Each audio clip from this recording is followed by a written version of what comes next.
ఈ ఏడాది సాధారణం కంటే విస్తారంగా వర్షాలు పడతాయని భారత వాతావరణ శాఖ అంచనా వేసింది. మరింత సమాచారం మా ప్రతినిధి అరుణ్ అడిగి తెలుసుకుందాం. అరుణ్, చెప్పండి, ఏపీ తెలంగాణలో వర్షపాతంపై ఐఎండీ అంచనాలేంటి?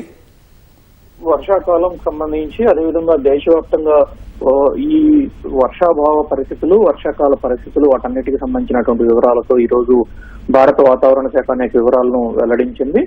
ఈ గత కొద్ది కాలంగా నమోదవుతున్నటువంటి వర్షపాతము ఏ విధంగా ఉంది అనేటువంటి వివరాలతో కూడినటువంటి అంశాలను ప్రధానంగా ప్రస్తావిస్తూ 71-2020 మధ్య కాలంలో దేశవ్యాప్తంగా వర్షపాతం 87 సెంటీమీటర్లు సగటున దీర్ఘకాల వర్షపాతంగా నమోదైనట్లుగా కేంద్ర వాతావరణ శాఖ వెల్లడించింది. ఈ రోజు అందుకు సంబంధించినటువంటి వివరాలను వాతావరణ శాఖ ఉన్నతాధికారులు ఈ రోజు వివరించారు. ఈ ఏడాదికి సంబంధించినటువంటి వ్యవహారంలో చూసుకుంటే ఈ ఏడాది దీర్ఘకాలిక వర్షపాతం నమోదయ్యేటువంటి అవకాశాలు ఉన్నటువంటి పరిస్థితుల ప్రకారం చూసుకుంటే గతం కంటే అత్యధికంగానే ఈ ఏడాది వర్షపాతం నమోదవుతుందని, జూన్ నుంచి సెప్టెంబర్ వరకు ఈ వర్షపాతం సాధారణం కంటే ఎక్కువగా నమోదవుతుందని చెప్పి ఐఎండీ అధికారులు అంచనా వేశారు. అదే సందర్భంలో 2024-23 ఏడాదులతో పోల్చి చూసుకుంటే ఈ ఏడాది వర్షపాతం కొంత ఎక్కువగానే ఉంటుంది అనేటువంటి అంచనాలను ప్రత్యేకంగా ప్రస్తావించినటువంటి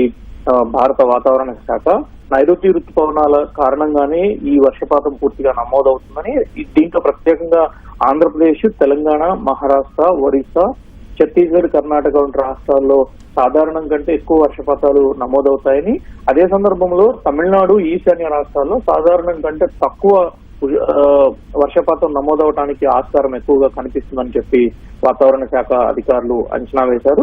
ఇప్పటి వరకు ఉన్నటువంటి సమాచారం ప్రకారం అంటే వాతావరణంలో వస్తున్నటువంటి మార్పులు, వాటన్నిటిని ఎప్పటికప్పుడు అంచనాలు వేస్తున్నటువంటి భారత వాతావరణ శాఖ గతం కంటే ఈ ఏడాది వర్షపాతం ఎక్కువగా నమోదవుతుందని, ఇది కూడా నైరుతి ఋతుపవనాల కారణంగానే నమోదవుతున్నట్లుగానే వాతావరణ శాఖ అధికారులు అంచనా వేశారు. ఈ ఏడాది నమోదయ్యేటువంటి వర్షపాతం సరిసమానం గతంతో పోలిస్తే ఎక్కువగా నమోదవుతుంది కాబట్టి ఎక్కడ ఎలాంటి ఇబ్బందికరమైనటువంటి పరిస్థితులు ఉండటానికి ఆస్కారం లేదు అని చెప్పి అంచనా వేస్తూ ఉన్నారు. రైట్, ధన్యవాదాలు అరుణ్.